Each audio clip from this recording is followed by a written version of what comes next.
यानंतरची बातमी चीनमधून। चीनमध्ये एकीकडे वसंत उत्सवाची धूम असताना जोरदार बर्फवृष्टीनं तडाखा दिलाय। हेनान प्रांतात ऐन उत्सवादरम्यान बर्फवृष्टी होत असल्यानं नागरिकांच्या प्रवासात अडथळे येत आहेत। यंदाच्या हंगामातील सर्वाधिक मोठी बर्फवृष्टी सध्या होतीये। चीनी नागरिकांसह प्रशासन या संकटाचा सामना कसा करतायत पाहूया। स्प्रिंग फेस्टिवल म्हणजे चीनी नववर्षातील महत्त्वाचा उत्सव। मात्र याच उत्सवात यंदा जोरदार बर्फवृष्टीनं एंट्री घेतली आहे। बर्फवृष्टीमुळे हेनान प्रांतातील सॅनमिनशिया शहरातील रस्ते बर्फाच्छादित झाले। चीनमध्ये या उत्सवादरम्यान रस्त्यांवर मोठी रहदारी असते। महामार्गही बर्फानं झाकले गेल्यानं वाढलेल्या वर्दळीला आता अडथळा येतोय। अशावेळी शहरातल्या वाहतूक व्यवस्थापनाची मोठी कसोटी लागतेय। अनेक रस्त्यांवरून बर्फ काढण्याचं काम वेगात सुरू आहे। काही ठिकाणी बर्फ काढणारी वाहनं सतत सुरू आहेत। त्यातच रविवारी केंद्रीय हवामान विभागानं जोरदार बर्फवृष्टीसह शीतलहरींसाठी ब्लू अलर्ट जारी केला, तर वादळी वाऱ्यांसाठी येलो अलर्ट जारी करण्यात आलाय। चीनमध्ये वातावरणासाठी विशेषतः हिवाळ्यात 4 विविध अलर्ट जारी केले जातात। रेड अलर्ट अर्थातच प्रतिकूल परिस्थितीसाठी दिला जातो। त्यानंतर ऑरेंज, येलो आणि ब्लू अलर्ट दिला जातो। ब्लू अलर्ट नंतरही चीनमध्ये इतकी बिकट परिस्थिती दिसतीये। तर पुढच्या 1-2 दिवसांत उत्तर आणि पूर्वेकडील प्रांतांनाही मोठ्या बर्फवृष्टीचा इशारा देण्यात आलाय।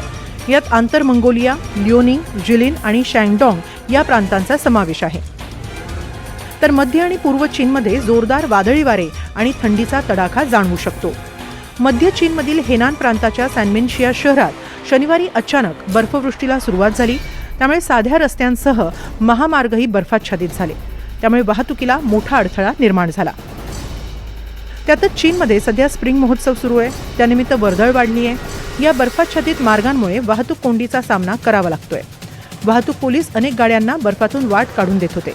गाड्या सुरक्षित आणि हळूहळू पुढे सरकतील याची दक्षता घेण्यात येते। तर उत्तर चीनमधील शांक्सी प्रांतातील ल्युलियांग शहरालाही शीतलहरींचा तडाखा बसला। त्यातच जोरदार बर्फवृष्टी झाल्यानं इथंही वाहतूक समस्या निर्माण झाली। स्थानिक परिवहन व्यवस्थेनं तातडीनं रस्त्यांवरील बर्फ दूर करण्याचं काम हाती घेतलं आणि वाहतूक सुरळीत करण्याचा प्रयत्न केला। त्यांनी तातडीनं मनुष्यबळ वाढवलं आणि रस्त्यांवर बर्फ वितळवणारे खडक टाकले। पूल, धोकादायक वळणं, तीव्र उतार अशा सर्व ठिकाणी खबरदारी घेण्यात आली। बर्फ साचण्यापूर्वीच ही काळजी घेण्यात आली। जवळपास 30 टन बर्फ वितळवणारे खडक वापरल्याचं प्रशासनानं सांगितलंय। तर मध्य चीनमधील हुबेई प्रांतालाही शीतलहरींनी झोडपून काढलं। शुक्रवारपासूनच वादळी वाऱ्यांसह बर्फवृष्टीनं शहरात धुमाकूळ घातला। मात्र इथंही स्थानिक प्रशासनानं तातडीनं आवश्यक उपाययोजना राबवल्या आणि वाहतूक अखंडित ठेवण्याचा प्रयत्न केला। काही ठिकाणी तर शनिवारपासूनच स्थानिक प्रशासनानं रस्त्यावर मीठ टाकून बर्फ हटवायला सुरुवात केली। त्यांनी बर्फवृष्टी प्रवण क्षेत्रातील अपेक्षित धोका लक्षात घेता उपाययोजना राबवल्या।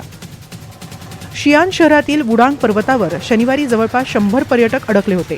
बर्फामुळे रस्ते बंद झाले होते। रस्त्यांवर जवळपास 20 सेंटीमीटरपर्यंत बर्फ साचला होता। त्यामुळे परिसरातील सर्व पर्यटन स्थळं तातडीनं बंद करण्यात आली। स्थानिक प्रशासनानं तातडीनं आपत्कालीन सुरक्षा पथकाला तैनात केलं। पथकानं तातडीनं बर्फ हटवायला सुरुवात केली। विविध ठिकाणी अडकलेल्या पर्यटकांना आणण्यासाठी 100 बसेस धाडण्यात आल्या। त्यामुळे रविवार दुपारपर्यंत पर्यटक सुखरूपपणे त्यांच्या ठिकाणी पोहोचले।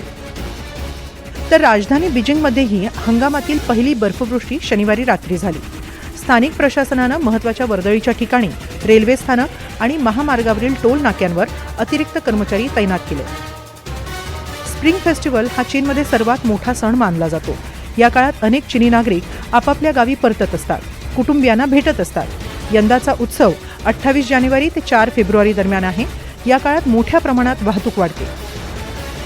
या उत्सवासाठी 14 जानेवारीपासूनच मोठ्या वाहतुकीला सुरुवात झाली आहे। ही वाहतूक जवळपास 22 फेब्रुवारीपर्यंत अशीच सुरू राहणार आहे। त्यामुळे जवळपास 40 दिवसांमध्ये प्रांतांमध्ये मोठ्या प्रमाणात वर्दळ वाढणार आहे।